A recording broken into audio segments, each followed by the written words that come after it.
Welcome back to Bust Picks, episode 46? 46.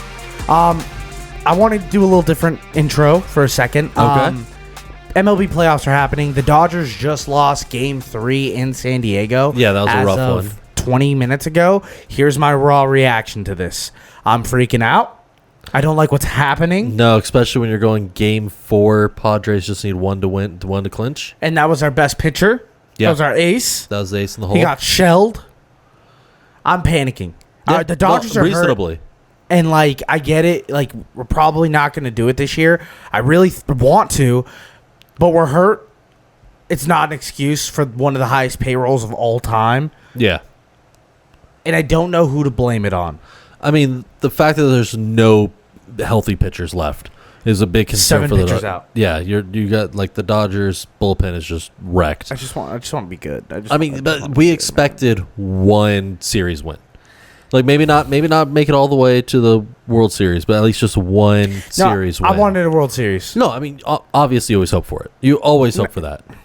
The MLB playoffs are just so ridiculous. I love them. Yeah. Don, give me a fact of the day. Fact of the day. Did you know Jerry Rice holds the record for the most receiving yards over 40 years old? How many receivers have played past 40 years old? So there's Jerry Rice. Uh-huh. Second place is Tom Brady for second most receiving yards of a player over 40. Up. That's so stupid. Everybody else. And then Brett Favre with -2. Shout out to Brett Favre. He's doing a lot of good stuff out here out in Mississippi. Don't even. That's not. No. I'm shutting that down now. Let's get into a replay review. We're going to go over 7 of the best games of last week, talk about what had happened.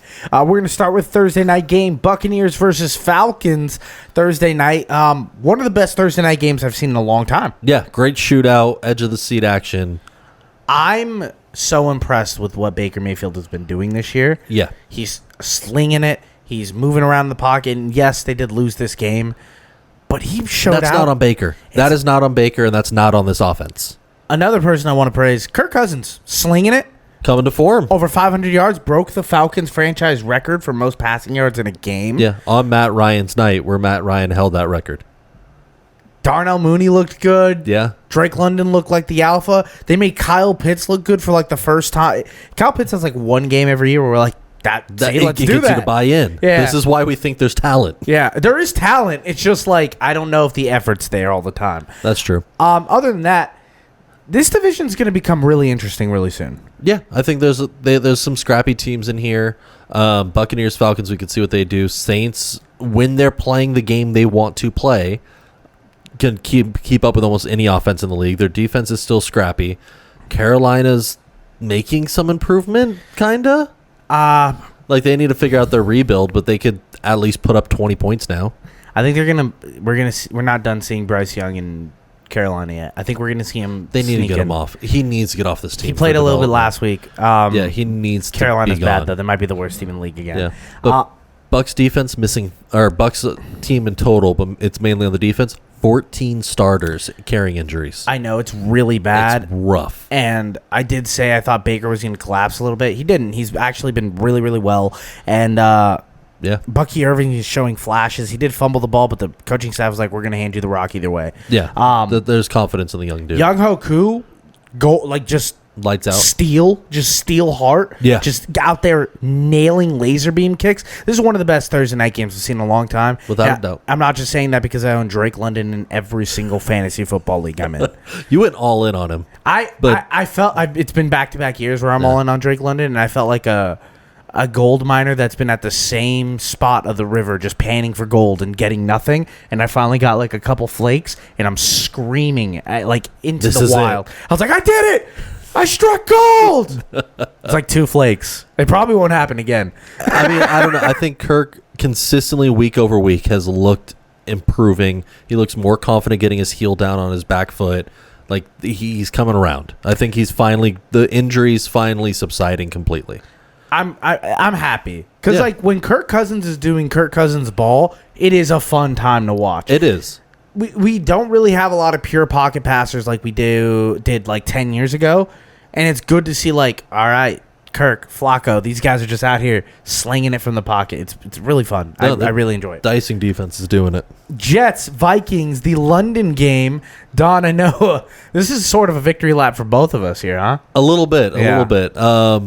It was a rough game. Like, just without a doubt, both of these teams did not perform as high as expectations were. Like, Jets overall in the season and Vikings, Darnold, this was his worst game of the year.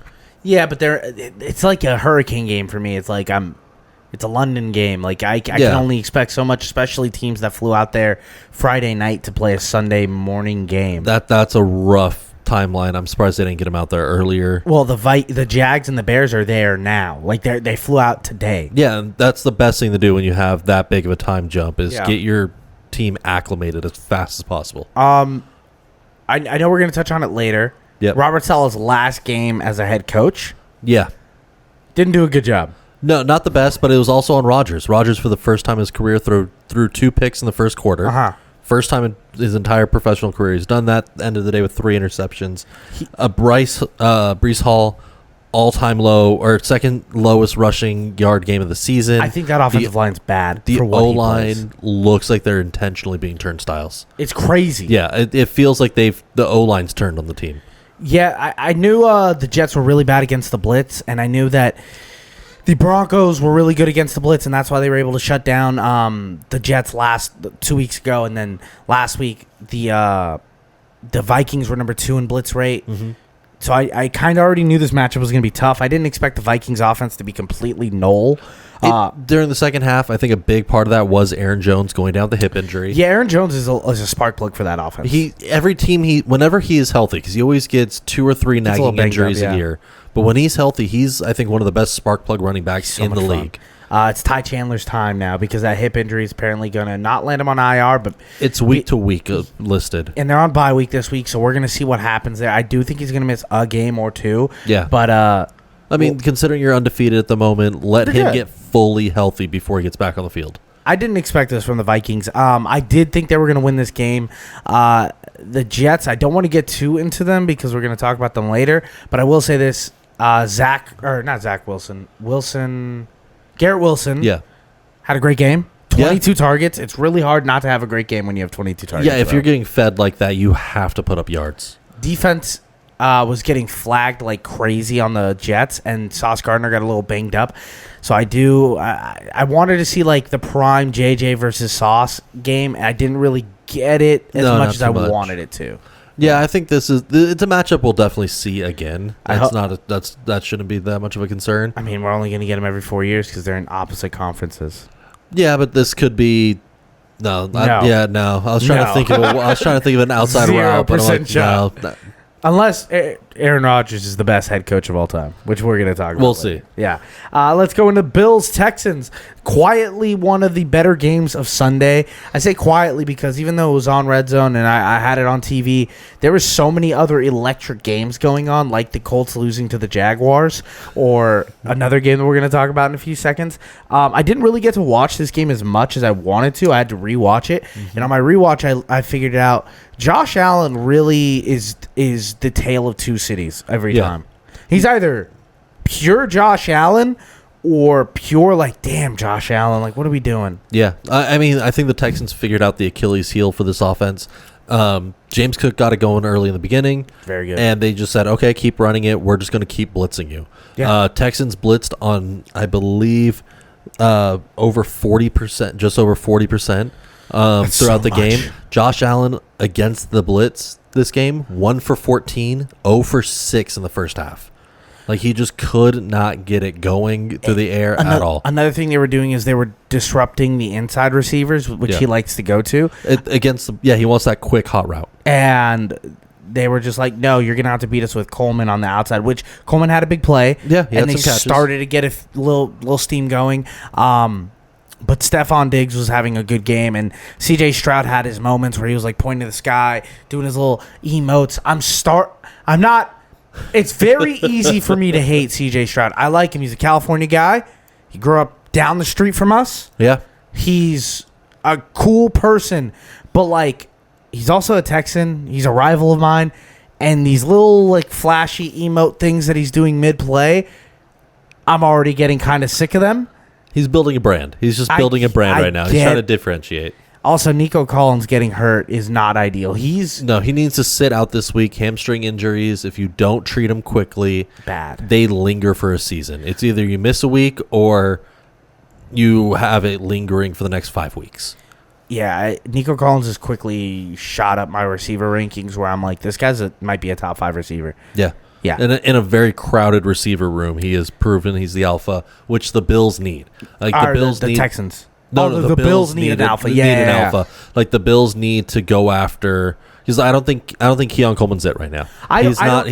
He's going to be a great number 2. He's not a number 1 right now. He's not Marvin. He's not Neighbors.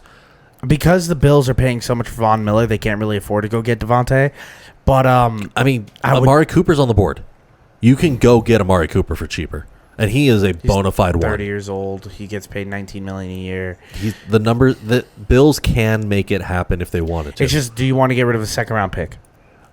And I don't want. But I think that turns the offense around immediately. I think it does too. I think they immediately become better. But like, I don't even think you need to give a second-round pick for Amari. I think you probably need second or third. Based on reports for Devontae right now, the only team offering a second-round pick for Devontae is the Chiefs. No other team has floated. They'll die with the ship rather than give them to the Kansas City Chiefs. No other team has offered more than a third. Yeah. I think Cooper is valued as less than Devontae right now on the market. Like, I think comparable skill. I think because you get Cooper a few more years, you should go after him, but you don't need to pay more than a third. Are the Texans the worst one-loss team in the league? I don't know. I've been thinking about it. I don't think they're the worst, but like they're still really good. Yeah, I just don't know because I think they can beat Washington realistically. Do you think that they're Super Bowl or bust at this point? No. The window's not open. Like the window's open, but it is not a all-in push yet. I think that they're really like Joe Burrow Bengals season 2, where we're like, oh, okay, these guys can go do it. Exactly. This is the get to the divisional round. Like, you don't have to win the divisional round, but take the next step. Yeah, they don't have the pressure that the Ravens, the Bills, and the Chiefs do. Exactly. I would say the Chiefs have less pressure on them than the Bills and the Ravens do. Yeah, because it's a three-peat that they're running for. Yeah, which is insane. Speaking about the Ravens-Bengals, best game of the weekend. Yeah. One of the best games of the season. Joe Burrow came out and said, I am still one of the best quarterbacks in the league. Watch me throw these 5 touchdowns, too. Arguably the second or first best receiver, depending on who you talk to. That's true. Jamar Chase has a specific anger towards the Baltimore Ravens that he likes to express. No, I love a divisional matchup like between these guys. I think it brings the best out of both teams. Both put on highlights.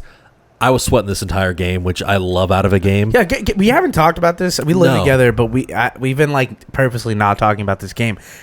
Talk me through what was going through your mind. We didn't deserve to win this. In my mind. So that was the only text I got from you. And I was like, what are you talking about? Like, if it comes down to a muffed field goal.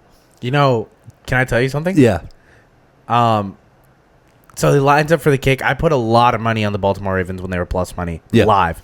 When they were down 10 in the fourth. Me and my brother are sitting there in overtime, and one thing me and my brother like to do is we like to pretend to pack a blow dart, and when a kicker goes to kick, we shoot the dart. We shot the dart. It worked. Missed. Me and my brother screamed at each other, and I was just like, we're going to win this game. We're going to win this game. Yeah. The minute he missed the kick, it's like, oh, it's done. But the minute Lamar fumbled the snap ahead of time of that, I was like, oh, it's done. When he snaps it, picks it up, stiff arms. No. The second time where it turned into a turnover, I was like, oh, it's done right there. The center wasn't paying attention. Lamar stepped up to like make an adjustment. What bothered me there was we didn't get the timeout because you saw the same situation happen literally right after that turnover for the Bengals, and Zach Taylor got the timeout there. I'm not a referee guy, me. I'm not like a blame it on the refs. I think they're part of the game, like the wind and the rain is. There were calls in this game where I was like, I see what Don's saying. Yeah, there's a few roughing issues. There's one of the biggest face masks I've seen with like Ravens trying to get down the field to score, where I was like, what are we doing here? Yeah, there's always a few of those. Yeah. I think it's more like they don't give Lamar the same treatment as other quarterbacks because he runs the ball more than Lamar anybody Jackson, else. Yeah. And I don't think they give the Ravens as many calls on like the face mask holding and stuff because we play more aggressively than other teams. Yeah, so you it's guys like try to be bullies. Yeah, so they don't want to give too much there. I get sometimes why. Not too concerned about the defense though. Okay, so that's what I wanted to Yes, get that's into. what I I figured kind we'd of talk gave about. a preamble of what this defense is. I am worried about this defense. They have now shown for me throughout this season that they are not reliable. The secondary is the issue. The pass rush is still top 5 in the league. Pass rush is great. Yeah.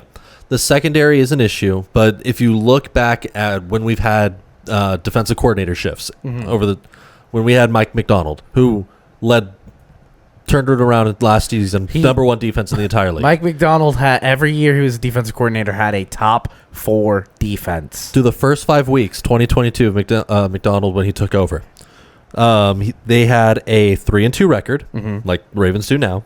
Allowed 1,451 passing yards, and that was against Flacco, Tua, Mack, Allen, and Burrow, and allowed 540 rushing yards. So just shy of 2,000 yards total in the first 5 games. This season, new defensive coordinator was Zach Orr, 1,400 passing yards against Mahomes, Minshew, Dak, Allen, and Burrow again. 302 rushing yards for 1,700 total yards against them. But yards, touchdowns, and points are all down this season. Yards, touchdowns, points are all down this season. That's what I'm saying is, but you can see the correlation of new defensive coordinator comes in, almost identical stat lines given up in touchdowns, given up in yards, and even passing and rushing splits. It just scares me against quarterbacks who played against them 2 years ago and against quarterbacks who played against them this season. It will come around. This is just I'm convincing myself. This could be just hopeful optimism, but I'm convincing myself this is just what happens when we're implementing a new defensive system. The Chiefs' offense has not looked as good since they played in Week 1 against the Ravens. Yeah. The Raiders have not scored as many points since they played the Ravens. Yep. The Bengals have not looked competent on offense until they play the Ravens. It just feels like every time you play the Ravens, I watch a lot of bad defense. I'm a Colts fan. But then you have 2 other games where they shut out the Bills. Correct. They did really well against the Bills. Quarter, they're built to stop the Bills, though. Yeah, but then until the fourth quarter, shut out the Cowboys. Yeah, but that's just the Cowboys being the Cowboys. Yeah, the fourth quarter. But at the end of the day, they still let 30 points go on the that is not a championship winning defense. No, the secondary will, but to me, it's the secondary will come around. It's just a new coordinator, new system. I do want to say one more thing. I still believe that Patrick Mahomes is the best quarterback in the league. Yeah. There's a lot of people out here slandering him, saying like he's just not doing the big plays, and he doesn't. They're winning. They're just winning close games, but it's doing. They have by far the worst receiving core in the league. Yeah. And really, really bad running backs. They cannot afford anybody else, though. Correct. Yeah, that's the biggest issue for them. Next year they could free up. Money. Well, they only add $9 million.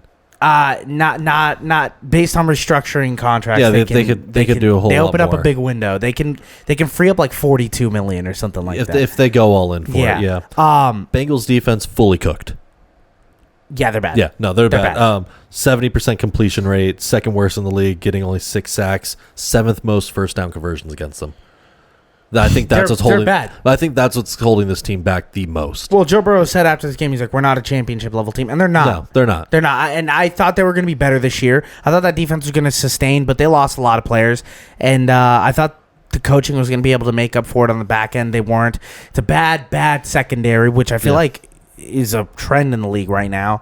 The Bengals are not good. And the Bengals might only win like 7 games. Yeah, the fact that they're sitting 1-4 right now is very good. worrisome. And they have a tough schedule down the stretch. I did want to finish my thought about Patrick Mahomes. I do think Patrick Mahomes is the best quarterback in the league and probably the best overall player in the NFL. Lamar Jackson is playing better football than anyone in the world right now. Yeah. And he's been doing it for 2 years now.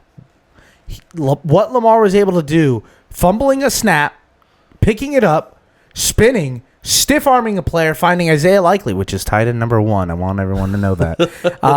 In the end zone to tie the game up was... Oh, wait, that... I don't think people really understand, like what it feels like to witness an all-time great. We got to see a couple. We were lucky enough to see Brady and see Peyton Manning and watch LeBron's whole career.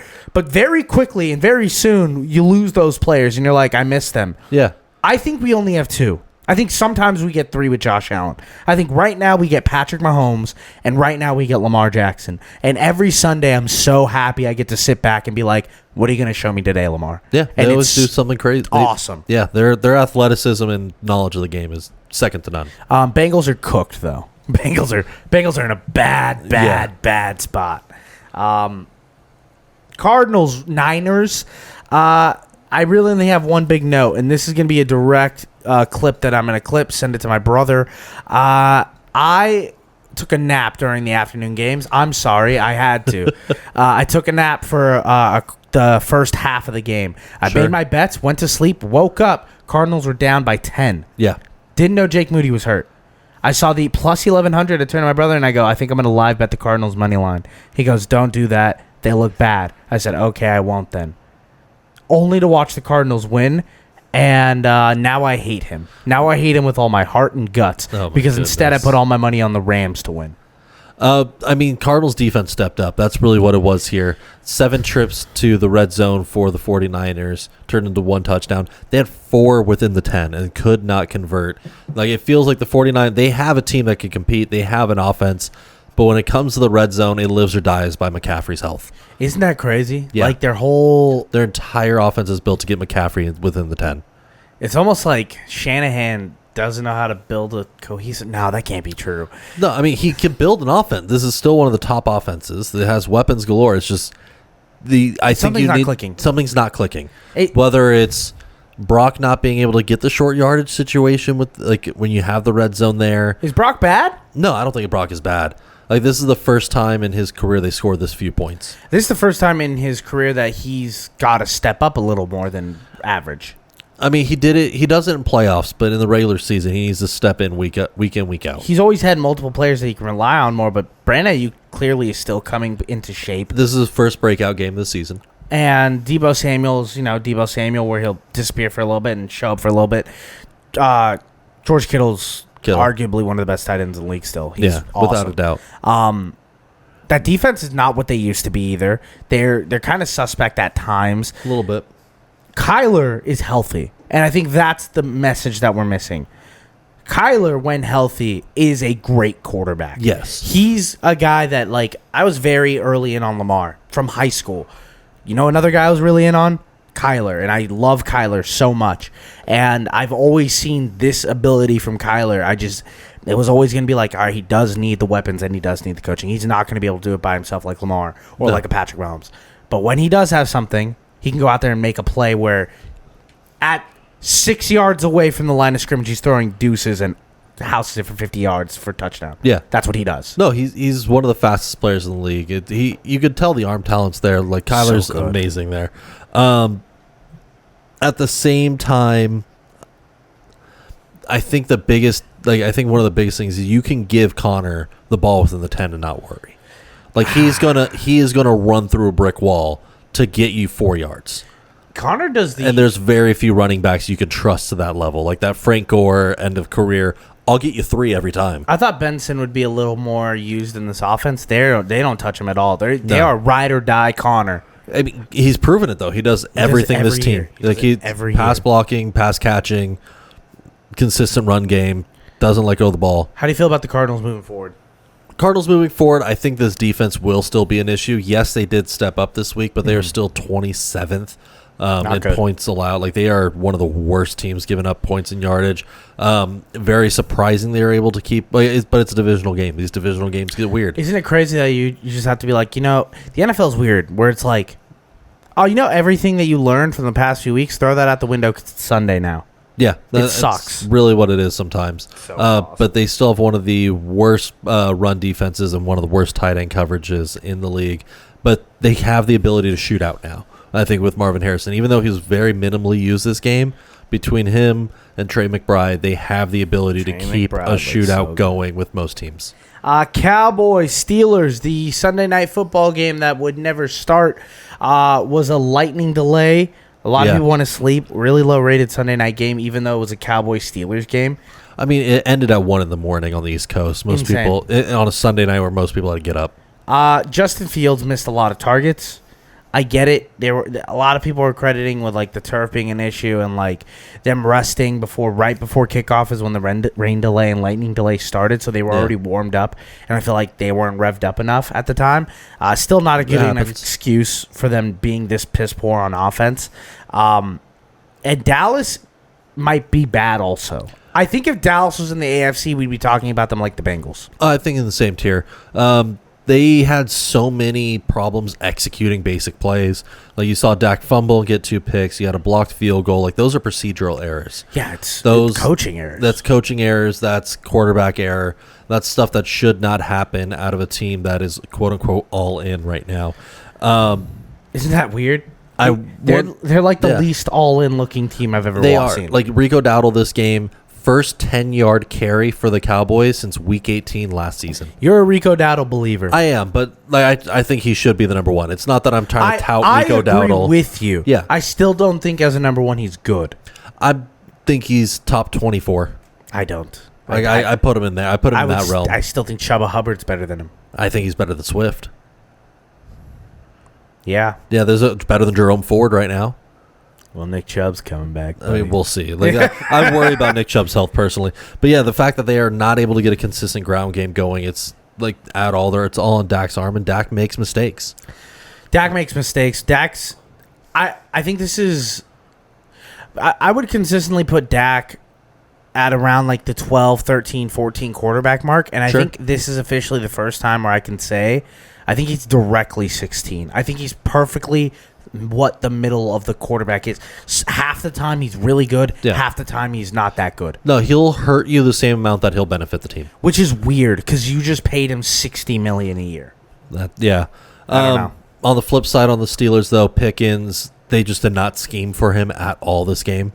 Normally they force a few targets his way, scheme specific plays to get him the ball. 3 catches, 27 yards. 3 catches, I believe he had, or 2 catches, 29, 3 targets. Yeah. And so that's very worrisome. You had Freiermuth call him out directly after the game. Like when your own tight end's calling out number one receiver, that guy's that's not allowed worrisome. To call. Well, Freiermuth scored, so like that's Well, and Freiermuth didn't say it in a way of like he needs to stop.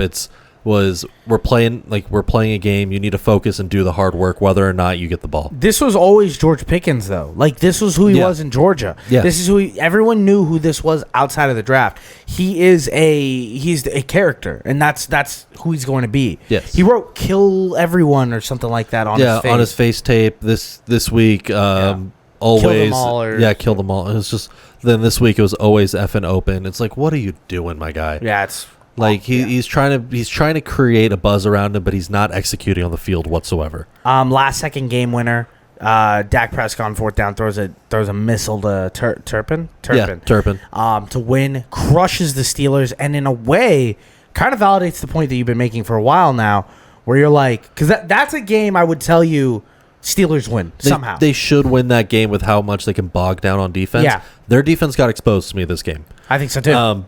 Issue. I think they got exposed last week. Dak was able to complete 60% of his third downs. Yeah, that's not a number one defense. Flacco last week was able to convert 53%.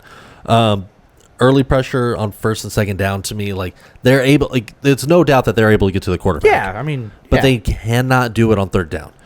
I don't know what scheming, what play calling they do. They're probably not getting creative, and then they don't trust their secondary, so they end up playing like a flat zone. And then they're just like, all right, we're going to get there with our 4, but really they only have like one guy that can really aggressively get to the quarterback. And it's being shown more and more. And if TJ really can't make a spectacular play, then the offense is just like, all right, cool, we have time. Yeah, they have time. They're able to roll it through. I think in the Steelers' schedule does get a lot harder for the rest of the season. I agree. Enough where they're already contemplating after this game is if Russ is healthy next week. It's not happening. I don't think they turn to Russ yet. There's no world where I see them losing game, like not going positive. I think that they're going to consider Russ this week. Like we might, if it gets ugly for Justin Fields again this upcoming week, I think a halftime switch is in the cards. Okay. I mean, probably. Last game we're going to talk about is the Chiefs versus Saints.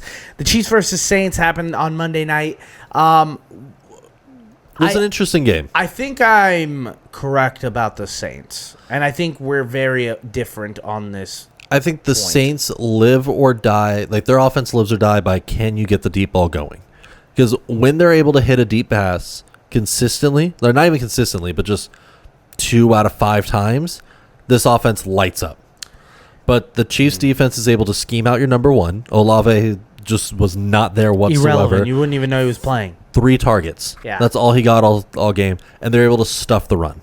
Which is, Kamara could not get anything going on the ground. It was up to Shaheed to basically do whatever he could. Yeah. He had a great game. He had a really good game. He had a great game, but I mean, no one... 3 catches? 3 catches? 3 catches And a for touchdown. close to 80 yards and a tutty. Yeah. So, that's what you want out of your number 2. So That's what is ideal. I view this offense completely different. Sure. I think people got really excited because the Saints did something that they never did. No one had tape on them. People were like, "This." Once they figured out, this is just regular standard motion offense that the Rams have been running since like 2018. We know how to cover this. They've significantly slowed down. Yes. And you're saying they live and die by the 3. I think that means, or they live and die by the deep ball. That's their only chance of successful offense is prayers to Shaheed. That's it. They're not efficient at all across the board. It's Alvin Kamara, it's Shaheed, and then it's like out routes. It's such a one-note offense, and now with Derek Carr out, I really do think this is not a good spot for the Saints. No. I don't want any part of this offense. Fantasy-wise, gambling-wise, I don't like this Saints team. See, to me, I want to bring up the conversation, is Olave a number 1? Because to me, he's falling into that same category as Garrett Wilson of you can be T. Higgins, you can be a great number 2, but I have yet to see him take over a game. I have yet to see him go even like in a clutch moment, like what we saw multiple times was needed this week. Yeah. And he is not the guy going, give me the ball. Let's play a game. Sure. Would you rather, Chris Olave style? Okay. Would you rather Chris Olave or Michael Pittman Jr.? Pittman. Okay. Would you rather Chris Olave or Devonta Smith? That's the I would rather Olave in that case. Pittman gets the completion done for the first down. Yeah, he does. He's not going to break the field open, but for this offense, I think he'd be better as a possession receiver. And Devontae's just a speed guy. He's kind of similar. He's a good tactical short route runner, mid route runner. He's not. You need 5 yards over the middle. Who's getting your ball? Yeah, no, he's not a big boy. He's not a big body. No. Last one, Chris Olave or Jackson Smith and Jigba. Both went to Ohio State. Yeah, I'd still go Olave there. Okay. But I mean, that's the tier of guys we're looking at. We're not talking in the same category as an A.J. Brown. We're not putting you into the same... No, I don't think anyone was doing that yet. No, but he was expected to take that step forward into that number 1. I never put that personally on him because I knew what kind of athlete he was coming out of Ohio State. Exactly. I would still say Brandon Ayuk is a better receiver than him. Yeah, and Yeah. that's about... But he needs to get up to Ayuk level. Yeah. He needs to be the guy in the fourth quarter to figure it out, find a way to help your quarterback, and he hasn't done that. I want to just touch on the Chiefs really fast. I get it. Taylor Swift's annoying, and I get it. They won 2 Super Bowls, and I get it. They get away with more calls than people realize, or like when you have Bill Belichick is calling it out on national television during the game. I think people quickly forget like that's just what the NFL's always been since the 70s. If you're a winning franchise and you're making money, you're the champ. You have to beat the champ. That's how it's always been in the NFL. Are you concerned about the Chiefs' red zone offense? So I want to finish this point. Sure. It's so impressive what they're doing. I don't care what numbers you throw at me. They're undefeated still. Yeah. And they are the worst group of offensive pieces I've ever seen be undefeated. Their number 1 running back is a guy who's 29 and has been on multiple teams in the past 2 years alone because people have given up on him. Their number 1 receiver is a 37-year-old tight end. They're running Samaje Perine up and down the field as a receiver because they don't know what to do. Xavier Worthy, who is a gadget guy, is having to step up to be their number 1. Don, a guy that you said should be out of the league a few months ago, Juju Smith-Schuster, is looking like a viable number 1. Patrick Mahomes is insane. Andy Reid is insane. I think it's more Reid than anything for this offense. He is able to scheme up the ideal situation for these players. He's always been able to do that as a head coach. It's so cool. He is such a creative offensive mind. But at the same time, they've only scored 2 touchdowns in their 7 trips to the red zone against the Saints this week.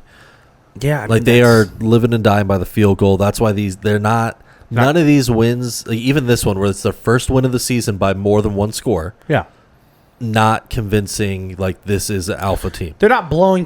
They are an I don't- alpha team. but I- They've beaten alpha teams. But I mean, every win they've had has been razor thin. It Mm-hmm. feels like one play, like they're dancing on the cliff of the edge. One play could completely flip. Yeah. the entire game script on its head. yeah, And I'm just curious because was the same thing that we criticized the Kirk Cousins Vikings for 2 years ago. difference is we Different- have credibility. We have credibility in the Chiefs, but I'm curious, when do we see the shoe drop? Either that they start figuring out their red zone offense and start taking jumps that way, or do we see those plays start not working? Those Travis Kelce pitches, which insane. it's worked 2 or 3 times, but it is one of the most high risk plays to keep doing. Don, they're playing with house money. They're not in Super Bowl or bust. They are in a quiet rebuild, undefeated. It's quietly, and I know you hate the Chiefs. You won't admit it, but I know you. I You don't like certain the Chiefs. players. I just don't like certain players on the team. You have to take your hat off and applaud. They're doing a rebuild in front of our eyes, undefeated and competing for Super Bowls. I don't think they're It's doing a rebuild right now. They are. No, they they're have not- no cap. They can't go and get anybody right now. Next season, if they could pull this off next season, then Yeah. it's a rebuild. They will. Right now, they have maxed out against the cap. They can't go and get anybody. They will be able to. Like, it's going to But happen. that's what I'm saying. Is they're stagnant right now. They're kind of like at most you can go and free up. I think 10 million, like based on the last numbers I read. All right. So that's not a rebuild year. Is if you have a bunch of older guys locked in contracts that are not moving. It's just 3 guys. It's just 3 guys. No, they're It's their tackle, it's Kelsey, and it's Mahomes. they do- have. Who do they have to pay? I'll bring it Creed, up right now. Creed Humphreys, he's getting paid $12 million, I think. They pay their tackle. They pay Travis Kelsey $20 a year. They pay Patrick Mahomes $41. So right And now, then Chris Jones makes like $30. Chris Jones is a huge cap hit. Chris Jones is a big cap hit. Yeah. Right now, they have, they're 29th out of 32 in cap space. Yeah. Mahomes is making the most Yeah. against the cap, but you have Joe Thuney, Jawan Taylor, Yeah, they're Justin offensive Reed, linemen. Creed Humphrey, 50.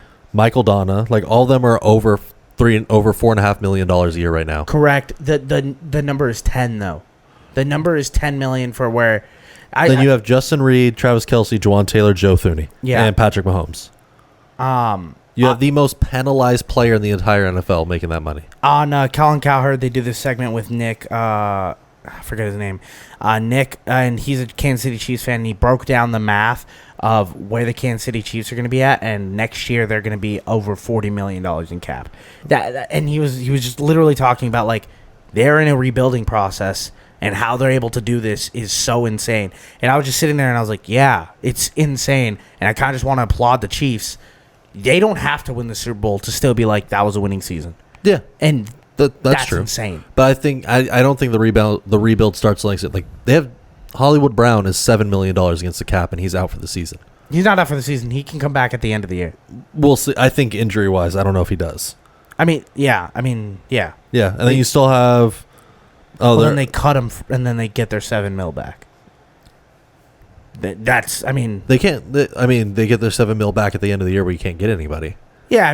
Next year they Yeah, can. for towards That's next what I'm season. saying. Like it's this year. It doesn't matter. The fact that they're able to do this year is so insane. It's so impressive. It's as impressive as what Lamar's doing in Baltimore to me. That's why I'm like, to me, there's clearly 2 teams, and the Super Bowl might be in the AFC Championship game, and it might just be Ravens Chiefs again. Which would be I fun. love it. Yeah, it'd be fun to see. Let's get into bust of the week. Don, you want to get into your bust of the week? To me, it's Jets ownership right now. You saw owner Woody Johnson fire Robert Saleh Tuesday morning. As he should have been. This is the worst time you could have. Like they didn't even fire Adam Gase midseason.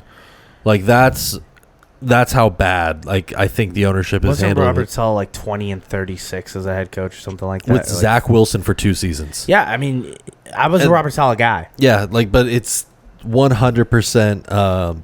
Aaron Rodgers? I think it's on Rodgers completely right here. Only the 2021 Raiders are the only team who've cut their coach mid-season during the modern era that I've been able to find that had turned around and make the playoffs, and that was because of John Gruden, with his off-field stuff. Who else? No one else has made the playoffs after cutting a coach halfway through the year, like that I've been able to find at all. I can't think of any either. Yeah, but I think and the weird part is you already had reports immediately after that Saleh was considering firing Hackett for their offensive performances that are right now. Oh, I think that whatever happened in New York was a Game of Thrones-esque betrayal. Exactly. Where Aaron Rodgers went up to the king and he's like, I need the head coach gone. And he's like, Nathaniel Hackett will do. You don't have to make him head coach, but he can still be my boy. And Yeah, he needs to stay.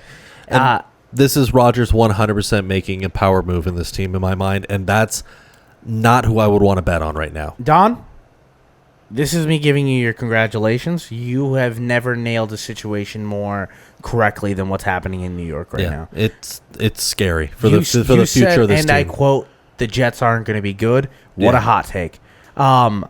It's when they were one of the top 5 bet teams for the Super Bowl. Which is insane. Yeah, I didn't understand that whatsoever. I said, and I still believe they can make the playoffs because it's a take that I'm working on. I'm not ready to unveil it yet. Sure. I think the AFC is weaker than the NFC this year. And last year, the entire narrative was the NFC is weaker. I think the AFC is extremely top heavy. Well, we'll get to it. But I think even how Saleh was the firing was handled, not even cutting him at this point. Yeah. Because they didn't even let him talk to the team. They didn't give notice to anybody on the team. He showed up and was escorted out of the building by security. I love that. They got him out the door as fast as possible. Jets are a soap opera. It is. It's crazy to awesome. see. And what's mind blowing to me is if you knew that this was a possibility. Because Rodgers already had beef with Saleh coming into the season. Yeah, before the season, he was doing interviews with if I could fire my coach, I would. Exactly. If this was the route that you were going to take, why didn't you do it at the beginning of the year? You had Bill ready to get a coaching job. Mike Vrabel's out going. there. If you had options, I think they've tanked the year. I think it's just I don't understand what this ownership is doing. I think that they will still be in that wild card bubble up until the very end, unless major injuries happen. I think they're just due for that. Because the AFC is all right, who's going to be the Chargers, the Broncos, the Colts? Those are the teams that are fighting for wild cards right now. And all those 3 teams I named are bad. Yeah, they're all bad. Yeah. My bust of the week, I want to get into it really quickly. I just want to talk about ranked college football teams. And we'll start from the back end. We'll start with my favorite team, USC, number 11, loses to Minnesota in one of the weaker performances I've ever seen Lincoln Riley display. I get it. The USC is kind of in a weird rebuilding season also, where they're just lost Heisman quarterback and all this stuff, and we're still figuring it out. But USC should be able to go into Minnesota and beat them. That's an upset. We also have Michigan losing to Washington. My pick of the week loses. Washington, not a bad Washington team, but nowhere near the Washington team they were last year. Yeah. House Michigan. They came in with a chip on their shoulder. Just more than they came in with intensity of this is our Super Bowl this year. This is our national championship this season. That's a top 10 team out. Yeah. Then we go to Missouri. Missouri loses to Kentucky, and we're like, all right, Missouri's supposed to be kind of good. They're an SEC team. Why'd they just lose to Kentucky? Who was okay against Georgia, I guess. Maybe they're good, all right, but that's another top 10 team losing. Wait, what happened? Number 4, Tennessee loses to Arkansas? Yeah. Well, at least it was a shootout, right? No, they lost 16-14. Where was that number 1 ranked Tennessee offense that everyone was telling me about? Disappeared. That's a number 4 team. Out. Then Alabama loses to Vanderbilt, and that's the number 1 bust of the week. I get that the SEC is different, and you guys pride yourself on being different. But you can't do that. No, you can't. You can't lose a game like that when you're considering a top 4 team. You're a national you're Alabama. This is all you got. And I'm not an Alabama hater. I've come to realize that small markets and small states and places that don't exactly have everything going for them, they need this stuff. They need these things to keep going. Vanderbilt's in Nashville. They're fine. They'll go down at Broadway either way. Win or lose, they're going to party. But boy, did these guys party. Yeah. Storming the field, ripping the goalpost out of the stadium, and carrying it to the river, which isn't outside of the stadium like Tennessee did a few years ago where it's right down there. They took it down Broadway, through the streets, 3 miles away to throw into the river. Yeah. And if you're saying, why didn't anyone just take pieces of it? It's a great memory. It's probably the best Vanderbilt memory of all time. They never beaten a top 10 team ever. 0-60. Now they're 1-60. Don't worry. There's a company right now shredding the goalpost and selling it on eBay for $1,000 for a 4-inch piece. Yeah. 8-inch piece is $2,000, and for a massive piece of 10 inches, you can pay $6,000 to get a piece of that goalpost in your house tomorrow. I mean, isn't that the second team this season who's never been a top 10 team getting an upset? Yeah, so this is another thing that I kind of want to touch on that I'm not really ready to unveil, but let's touch about it a little bit. NIL is good for college football. It's Yes. spread out. And it's spread out the talent across the board, and now there's better teams that aren't just stockpiling talent. Now, Everyone's yes, more competitive. Ohio State's still good, and Georgia's still good, and Alabama still has a bunch of great players, but they're not super deep.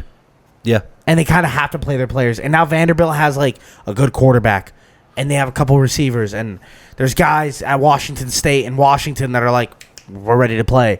Boise State's got the best running back anyone's ever seen in college.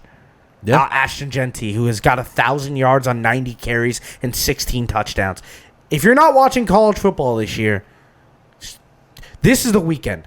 Penn State, USC, Texas, Oklahoma, LSU, Ole Miss. This is the weekend for college football. Go and prioritize that. It's not a pumpkin patch day. It's a sit down and watch football day. That's my bust of the week. Sure. Let's get into play ball. Thursday night football. 49ers versus Seahawks. Don, what do you got here? Give me a pick. For me, I think it's just been a very disappointing start for both of these teams. 49ers sitting 0-2 in their division right now. But the Seahawks battling injuries across the board. Their O-line is again just having to be reworked due to injury. Their That offensive line's defensive bad. Yeah. For me personally, I'm going Jordan Mason over 84.5 rushing yards. He's averaging 107 per game this season. His lowest output was against the Rams in Week 3. He was at 77, just 7 or 8 yards short of this line of hitting. Seattle's giving up 128 on the ground this season, and you have Nosway, their edge rusher, going to IR. You have Byron Murphy, their DT, and Derek Hall still landing on injury reports this season. Yeah, the Byron Murphy injury is bad. I think that is going to open up this ground game for Mason to cook. I mean, Mason's like a line should be there. Like that's what he is. Yeah. When I think about Mason's line, I'm like, that's 75 yards every time. Exactly. So it's that makes sense. I like that bet. I think this is gonna be a good Thursday night football, and I think we're about to get blessed with 2 back-to-back good Thursday night football games. I'm taking the Seahawks plus 3.5. I do think the Seahawks lose. I'm not taking the money line, but I think it's a field goal game. Sure. I think the Seahawks hang in there. They were a field goal away from covering last week. They just got it blocked, and then the Giants win. I think that was a fluke. I think the Seahawks are good enough to compete in this game. I still think the Niners win, and I still think the Niners win this division.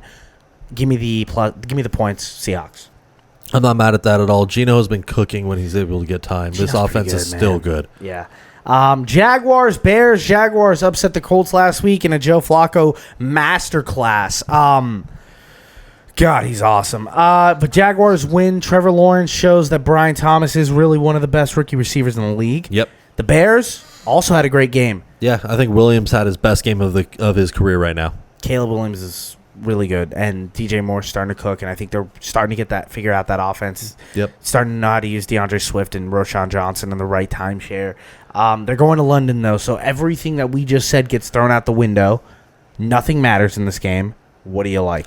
For me, I'm taking the Bears minus 2.5. I like them on the exact same spread bet, here. Jags are 0-7 in their last 7 matchups against the NFC North. They are giving up 31 points a game against the entire NFC North over their last 7 Their matchups. defense is not good. Their defense is not the best. You have Etienne still landing on injury reports. He is banged up right now. It is going to be Bigsby, and it is going to be on Lawrence's arm. And to me, the Bears' defense is real. Like, I don't know. They're very good defense. Very good defense. As a Brian Thomas owner, I really don't want to start him. I don't think I think he's going to be middling. Like, he'll get 50, 60 yards. Yeah, I think But he is not going to have a big show out here. I think Lawrence is going to get hit a lot. I think he's going to get smashed. Yeah. Yeah, I'm going Bears -2.5 too. I think this defense is really good. And when I look back at these London games, I'm always like, all right, unders and defense, unders and defense. Exactly. I think this is the first of the 2 Jaguar games. I think next week I'll probably bet the Jaguars because they are staying in London. Okay, that is going to be a major edge in their favor. I think so too. It's just they'll probably get set up against like the Kansas City Chiefs. I haven't looked that far ahead in the schedule. Next game we're going to talk about is a Cardinals-Packers game. The Cardinals fresh off a huge win. Yep. The Packers also had a big win. Jaden Reed's so good. Jaden Reed's good. This was not Love's best game. He looked like out of sorts at times. I think he's still coming into shape. I think he's coming back from the sprain. But without a doubt here, I like Packers -5.5, even after the Cardinals' big win. 5. I have the exact same bet. There we go. For me, Arizona's defense, yes, they stepped up last week, but they are still top 5 in points given up. They have lost every game this season when playing a team that's over 500. They are not the good defense. Yes, the offense will keep up, but Xavier McKinney has gotten a pick every single game He's for the so Packers. good. He might be defensive player of the year right now. Him and Surtain. Yeah, him and Surtain are like 100% in that like top 3 conversation they're right so now. Good. I think the Packers defense is going to make a few turnovers, make a few things rough for the Cardinals, and the offense can go and keep up with anybody. You have Dobbs finally coming back this week after his issues off the field. Watson is supposed to be back this week after his ankle issue. This team is coming back to full strength. I do like the Cardinals, and I'm silently a Cardinals supporter. I do like the Cardinals' first half money line as well. Sure. I think the Packers have shown me, and Jordan Love has definitely shown me, he's a second half quarterback. Yeah. He did it last year where, like, first half he's not great. Second half he's just like, all right, check this out. Yeah, he he's a figures second it half out. quarterback. And I think they have a really good coaching system to adjust. And I like what the Cardinals are going to be able to do in his face. But I like the Packers here to cover by a lot. And I might even tweak this line to make it to 7.5 and get better odds. That's just where I'm at. No, wouldn't be mad at it. Commanders, Ravens. Yes. 4-1 team, rookie quarterback, phenom, getting compared to Lamar. Yeah. This is a huge matchup. Great game. This is going to be a fun game to watch. I sat here and I'm like, 52.5. I have to take the under, right? And then I sat there and I was like, I'd be an absolute idiot if I took the under in this game. I might make this my bet of the week. I mean, I'm kind of in a similar vein as you. Jaden Daniels is continuing to put up. I think he's breaking records consistently with his start. He's doing great. Ravens secondary has shown that they can get cut up right now. I think Daniels is going to keep up. Like, what is he at? 77.1 completion percentage through the season right now. He's going to keep up those numbers, I think, in this game. I think it is a more high-scoring affair. But the big flip for me is the Ravens' D-line is still one of the best. They're great. They know how to contain a quarterback, and they know how to get to the quarterback very well. This is going to be one of the big, real tests for Daniels. So I think it limits the ground game completely in this game for Washington. You know the Ravens are going to put up points because Washington's defense is still very, very bad. They're suspect on the secondary. They're suspect on the secondary. Their D-line is not anything to be feared at the moment. Like they're middling. They're not. They're fine. Yeah, they're fine. They're all scheme. They're all heart. Exactly. So I think I'm taking Jaden Daniels over 1.5 passing touchdowns into this. I think he's going to have to throw the ball to keep up. I have Brian Robinson rushing touchdown anytime. He just does it. That's what he does. He'll have 20 yards in the game, but he'll rush for 2. That's what he does. Yeah. I'm taking the over 52.5, and I do think that the Ravens are going to win this game though. Lions Cowboys. This is a good game. This is a good game. I don't know. I don't. You think the Lions just trounce them? Because I do Lions kind get of feel out that way too. I think Lions get out to an early lead. Cowboys are struggling. Both of their top rookie picks are out. They're projected to be out this game. After you saw them go down last week, Micah Parsons is still, from what I've read, banged up. He's banged up. I don't know if he's fully healthy to I come don't back. think he's going to play. You have on the other side, Lawrence. DeMarcus Lawrence is on IR. He's going to be gone for the long term. I'm not worried about this Cowboys defense whatsoever. Lions are going to get out to an early lead. The flip side, I think the Lions pass rush is going to get to Dak. Like it was shown last week that he is very vulnerable. He can get hit. I'm taking Dak for 1 interception, but I do over 1 interception. But I do think Cowboys, Dak is best from playing from behind. Yeah, that's when he puts up the yardage. That's when he puts up. So I'm also taking him over 260 passing yards. Don, I love both those bets. Yeah. I'm actually taking the Lions to cover 3.5, and I'm actually moving the line to 5.5. I'm not willing to move it up to 7. I think they do stay within a score. But yeah, Okay. I do like the Lions in this game. I think after a bye week, they have one of the most dynamic offenses, and against this Lions defense or this Cowboys defense that's pretty banged up and probably going to miss two of their best defensive players.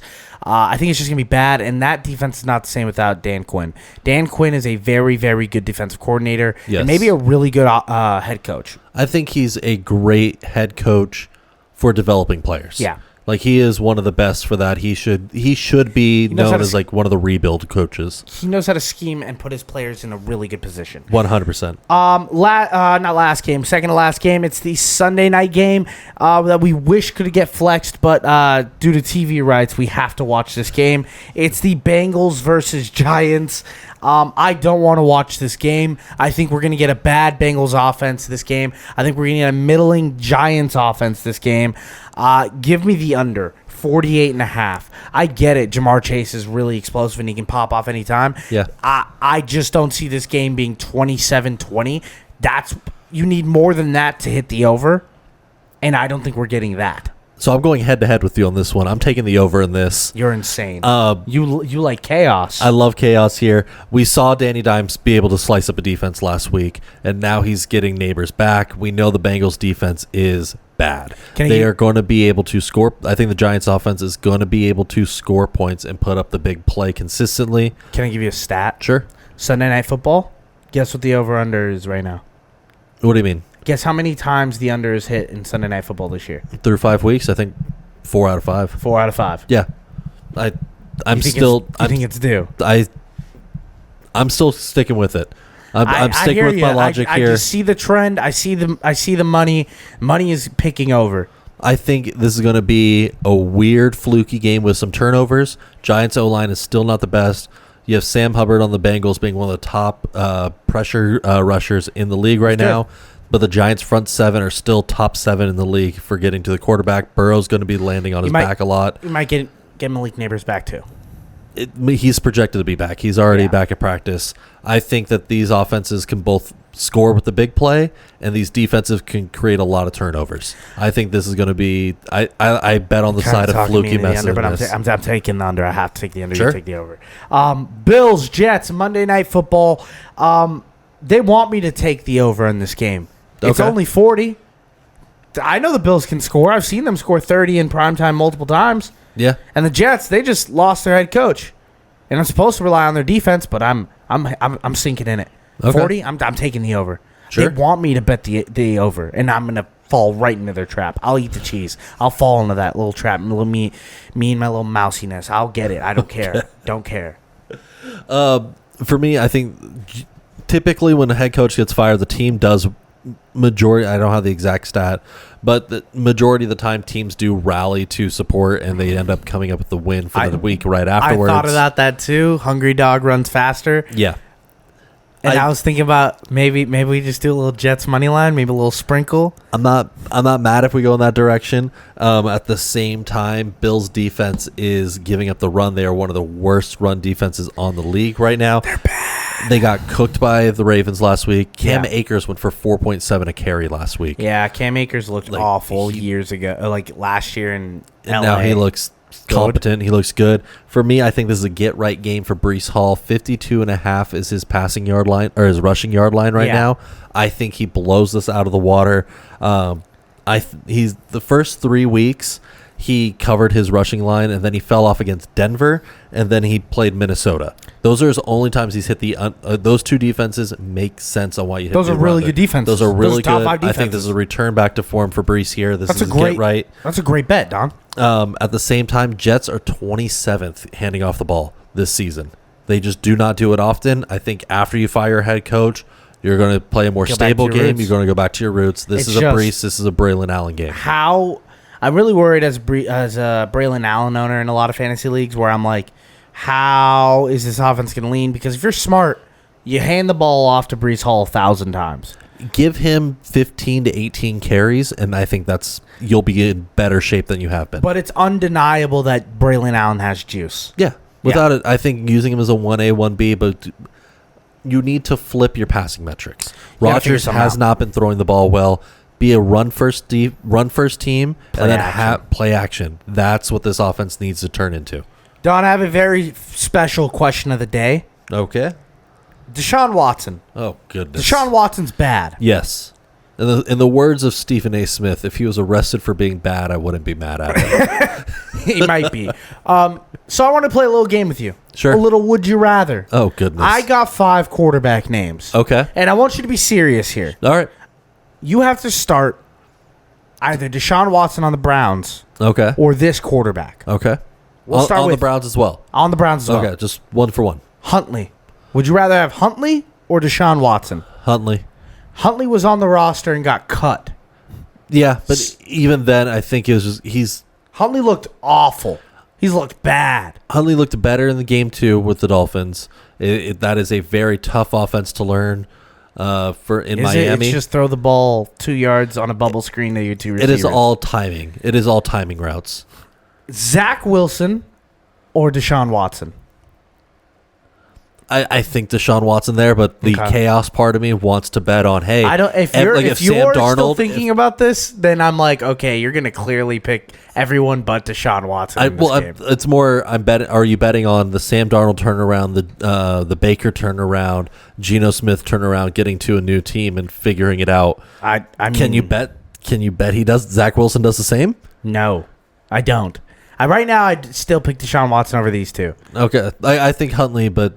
I understand Watson over Wilson. Will Levis or Deshaun Watson? I would. That's a good line. That's a good litmus test there. The next two are crazier. I'm feeling Levis because he can actually hit a deep ball. Don, this is the one where I agree with you. I'd say Levis too. Yeah, I'm kind of like because he'll at least drop a shoulder and run, and I don't think the offense is intentionally going to let Levis get hit. Jimmy Garoppolo or Deshaun Watson? Jimmy G. He's Jimmy G now. Jimmy G now. Well, you remember Jimmy G last year? I remember Jimmy bad. G. It was bad. It was bad, but he was still a competent game manager. If the defense could carry, like we know the Browns defense, when they're playing up to full strength, the Browns defense can remove guys out of a game. You don't need to put up many points. Last name, Kenny Pickett or Deshaun Watson? No, that's Watson. Kenny Pickett is he's But you just made an argument about maybe moving to another location, first round pick. No, I mean, better coaching. Zach Wilson has better athleticism. That was kind of the thing. Is like he can break the pocket. He can go and make a deep bomb. Pickett was inaccurate short. He was inaccurate in the middle of the field, and he's not mobile. But Don, he's not wearing 2 gloves anymore. Okay. All right, cool. It's like, cool. Let's go. I'd rather Teddy Bridgewater right now than Teddy Bridgewater retired 2 years ago. I know, and I'd rather him walk off the street than ever have to start Kenny Pickett. Desmond Ridder or Deshaun Watson? I throw Ridder because I don't know what he has. He's currently a free agent. Yeah, but I don't know what he would do. That'll be interesting to see. I think they have 2 quarterbacks on their roster that are better than Deshaun Watson right now. Yeah, I think with Dorian Thompson-Robinson and Jameis Winston. That's what you get when you have the most expensive offense in the NFL. Shout out to the Browns. Pick of the week. This is how we're going to end the show. We're going to give you 2 picks, our favorite picks of the week. I'm 2-3 going into this week, or 2-2 going into this week. Don, you have only missed 1 pick of the week so far. 3-1. What are we doing, Mr. Hot Hand? For me, I'm taking the Falcons -6 against the Panthers this week. That's so gross. It is a nasty one. It's a battle of the old guys in Kirk and Dalton. But everyone is overlooking the fact that Carolina still gives up the most points in the NFL right now. They have consistently seen their score dip week after week with Dalton starting. From when he started till now, they have scored less points every single consecutive week so far. They do it every time with Andy Dalton. That's really what it is. Their defense, when I say like giving up the most points, the second place team is less. There's a 20-point differential. There's 3 touchdowns the Panthers have given up more than anybody else in the league. I love that. By a minimum. At the same time, you see the Falcons coming around. They're turning the corner in their offense. I'm betting Kirk can just slice. I think they're going to try to get the running game going because this is a game where they can get Bijan going a little. Yeah. But, yeah, I think the Falcons are going to handle them pretty easily. But that's the NFL. We think it's the Falcons lock, and then all of a sudden the Panthers score 40 points. It is a divisional matchup, Yeah. so I'm rolling the dice on this one. Speaking about rolling the dice, I talked about some college football. I talked about this being a great weekend. There's a lot of great college football this weekend. We are now in the midst of October and November where there's football every single day. Yeah. I love this game. And when I mean I love this game, I love this game. LSU, money line against Ole Miss. Ole Miss got a lot of hype. They couldn't beat Kentucky. LSU lost to USC, who has shown that they're okay. LSU's a good team. They're kind of going quiet right now. I love LSU money line plus 130. That's my pick of the week. It's not bad. like That'll be an it. interesting game. Thank you guys so much for listening to another episode of Bust Picks, episode 46, Don. 46. That's insane. Yeah. You got to get a motorcycle. My name is Dio. That's Don. And remember, pray for the parlay.